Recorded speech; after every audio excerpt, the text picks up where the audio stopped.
Good morning students, welcome to Swayam Learning Point. So let's begin. So we are into lecture number 2, part 2, historiography pertaining to Indian tradition. So before I begin with my second lecture, I'll just give you a small recap, okay, of what we have studied in the first lecture pertaining to historiography, Indian tradition. We studied 3 major schools of historiography. The first one was colonial, the second one was orientalist, and the third one was the nationalist historiography. Those 3 schools, ideological schools, they are termed as a school belonging to the pre-independence. Prior to independence, we had 3 major schools that we have studied in previous lecture. That is colonial, followed by orientalist, and third was a nationalist historiography. Today we are going to study another 3 schools, ideological framework school or ideological schools, that is post-independence period, after we gain independence. The 3 major schools post-independence period belongs to Marxist history, subaltern history, and feminist history. Again I'm repeating, it's Marxist history, subaltern history, and feminist history pertaining to post-independence. So in this lecture we are going to study all the 3 schools pertaining to post-independence in detail. Let's begin. Marxist history. We have studied about this person, right? Chapter number 1 of history started by, any idea? Yes, Karl Marx, absolutely right. Okay, the Marxist history completely deals with means of production. Okay, that is, what means are you using for production? Modes of production, okay, either you're going for a labor intensive technique where you use more of labor, whether you're going for capital intensive technique that you're using more of machinery and less of labor. Third, it deals with industrial relation. That is, what relation does a worker share with the owners and vice versa. So Marxist history, it covers 3 major things, that is means of production, modes of production, and industrial relations. This Marxist history emphasizes, it analyzes the impact of every social event. जो भी social event होता है society में, it has got an impact. There is a reason for it. Okay, like as I said prior, if you remember, every incident which takes place, the environment, all the factors are taken into consideration. And that is what the Marxist history's impact or signifies, that every social, you have to analyze every social event.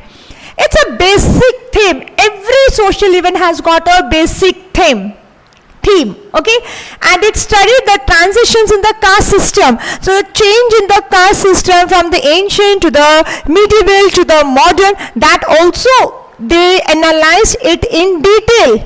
Okay, there are people who contributed a lot. The first was, we have notable Indian historians, Sharad Patil, notable Indian historians who adapted Marxist ideology frameworks, okay, like scholars like Damodar Dharmanand Kosambi, Comrade Shilpa Amrut Dange, Comrade Sharad Patil. Okay, the words are basic. Comrade is basically is used as a greetings for a person who belong to the Marxist party. So we call him as comrade. So it's a sort of greeting which is given to the members of the Marxist party. Okay, now, if you see this, if you vividly see this Marxist history, we had seen that it was started by whom, you know, guys, any idea? Yeah, it was started by Karl Marx, right? And then as it moved ahead, India also adapted it. Okay, these were some of the people who had played a very important role in the Marxist history. And these are the people whom are the scholars who contributed a lot for the Marxist history. So Marxist history, in a quick jiffy, how you come to know, it's basically means of production, modes of production, and industrial relation relation. Okay, now the people who contributed are, there are across the screen you have scholars like Damodar Dharmadam Kosambi, Comrade Shripad Amrut Dange and Comrade Sharad Patil. You can learn, they are basically the Marxist ideological framework. That is they are the people who had built the structure of the Marxist history. Let's move ahead. Okay, means of production, modes of production, industrial relation, analyze the impact, basic. Means of production means what means are you using, what type of means you use, that is called as means of production. Modes of production means what, you are going to use capital intensive technique or you are going to use labor intensive technique. Capital intensive technique means you use more of machinery and less of labor, and labor intensive technique means you use more of labor and less of machine. Second is third is the industrial relation. What relation you share with that relationship with that particular owner of the company, right? Analyze, you have to analyze the impact of every social event, and every social event has a basic thing. Again I repeat it because this is an answer which you need to thoroughly learn, and that is why it has been, again I put it across the slide for you. The second is subaltern history. The name itself, subaltern, means what? Okay, we'll start with a story. The subaltern history, the seeds, they say somewhere else the subaltern history gained its seed, it germinated from Marxist historiography. We know that Marxist historiography worked for whom? They worked for the workers, the landless laborers, right? Somewhere else on those footsteps, the subaltern history came into existence. It was founded by an Italian historian, Antonio Gramsci. He was the person who has founded the subaltern history. And according to him, history should be written from the bottommost rank. That means every time you can't have only the people who have contributed for the history, but you also require people from the bottommost strata of the society. It's very common. Example, if you take in a battlefield, if there is an army general who is leading his soldiers, only the army general, he is given a lot of appreciation, and the soldiers who lose their life on the battlefield, many a time they go unnoticed. And that is what subaltern history states, that history should be written from the bottommost rank, that is the lowest strata or the section of the society. So subaltern means bottommost rank. And he also specified that the subaltern history also specified that folklore, important source of writing. I hear something from somebody, it is passed from my grandmother to my mom, any type of stories, yeah, that also can be a source of writing. Let's move ahead. Now, these are the people, renowned people who have contributed in the subaltern history. Okay, if you have a glance at the screen across, at the slide across, we had Ranjit Guha. He played a very important role in establishing subaltern history. Matlab, in an academic point of view of school, he played a very important role where he made the schools accept that the subaltern history should be a part of school of historiography. The second was Mahatma Phule. He unfolded the history of Shudra Ati Shudra communities. He wrote a book called as Gulamgiri, and in that he has specified, he drew attention to the exploitation of women, the Shudras, the Ati Shudras, done under the name of religion. So that was a class, that was a section of the society which was completely neglected. And he felt that I have to do justice by drawing the attention towards that particular section whose name is not mentioned anywhere. That is why he contributed for it. The third person who contributed was Dr. Babasaheb Ambedkar. He played a role for the Dalits and did not acknowledge the colonial and nationalist historiography. Somewhere else he felt that when the colonial historiography was written, who wrote it? Yeah, the scholars, the early scholars, and the national historiography, the Dalit peoples also contributed to it, but somewhere else in both the colonial and the nationalist historiography, none of the historiography, their names were the names and neither their roles were specified. So he felt that ki there, as I just give an example, ki the other example of a band of soldiers and the army, an officer who is leading his battalion, the same thing. So he felt that somewhere else people did not acknowledge, they also played a role. Somewhere else he felt that yaar un logon ko acknowledge nahi kiya gaya, and that is why he also felt that the history should be written from the bottommost rank. He wrote books like Who Were the Shudras and The Untouchables. So all the three people, right from Ranjit Guha, Mahatma Phule, Dr. Babasaheb Ambedkar, they felt that, they strongly believed that history should be written from the bottommost rank. That's termed as subaltern history. Let's move ahead. The third one was feminist history. Now feminist history is, we know feminism, we have studied in the first chapter, feminist history. The role and achievements of women remain neglected. The role of woman always was neglected. Whatever history was written of the woman, it was always written from the male perspective. ठीक है, mail perspective मतलब the what did the man feel while writing, he just wrote it, right? He never thought that history should be written from the perspective of woman. Okay, she is the one, so you need to write it from her point of view. It highlights women's role. Feminist history, it highlights women's role and perspective. Perspective means from her angle, from her viewpoint also. And to rethink women's position in history, you need to rethink what contribution the woman has done in history. There are people who have contributed, but it was always from the male point of view, not from the female point of view.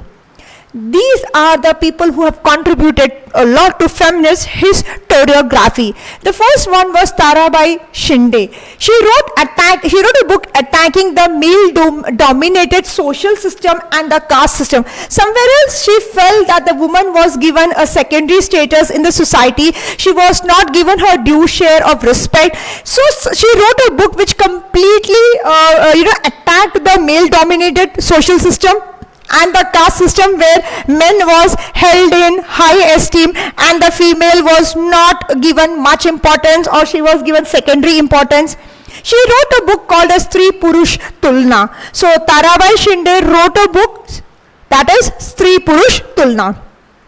Pandita Ramabai wrote a book that is a high caste in Hindu woman 1888, which was published in the year 1888. Okay, now this particular book, it is basically the high caste Hindu woman, a book which completely shows the woman belonging to a high caste society. People felt that the females who belong to the high caste society, they have a very smooth life. No, she mentioned the troubles, the turbulence, the difficulties faced by them. So whether it is a high caste Hindu woman or it is a woman belonging to any other strata of society, the problem faced by them was one and the same. And Pandita Ramabai wrote a book, The High Caste Hindu Woman.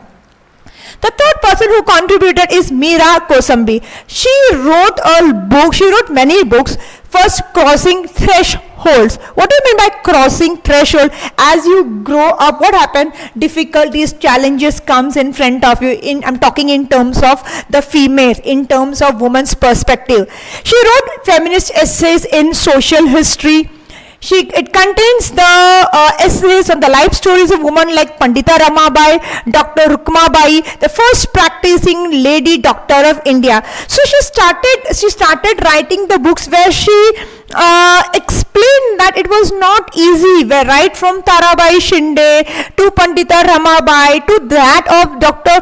Rukmabai, who was the first practicing lady doctor of India, to get acknowledged by the society. And she started writing literature, she started writing essays, so that it would make the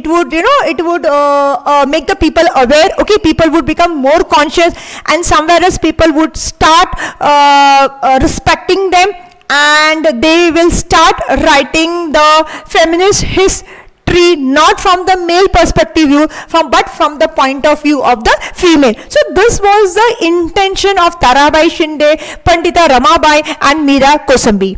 Next was Dr. Sharmila Rege. She was of the viewpoints, okay, she also wrote a book pertaining to the Dalit woman. The life of a Dalit woman, what hurdles she faces, what are the turbulent situations she comes across, right? She wrote down. She wrote viewpoints of Dalit women in Maharashtra. What are the viewpoints? What are the difficulties faced by the Dalit women? She specified that, she mentioned it. She also wrote a book, Writing Caste, Writing Gender, reading Dalit women's testimonies, autobiographies of Dalit women. But she wrote so much, she tried to bring out the conditions, the difficult conditions practiced or faced by these people, and that is what the contributions were made in feminist historiography. So in feminist historiography, you have to learn the author and the book. Tarabai Shinde, book written by her is Stree Purush Tulna. Pandita Ramabai, the high caste Hindu woman. Meera Kosambi, you can write so many other crossing threshold, feminist essays in social history. I would prefer write crossing thresholds. And Dr. Sharmila Rege, she wrote book Writing Caste, Writing Gender.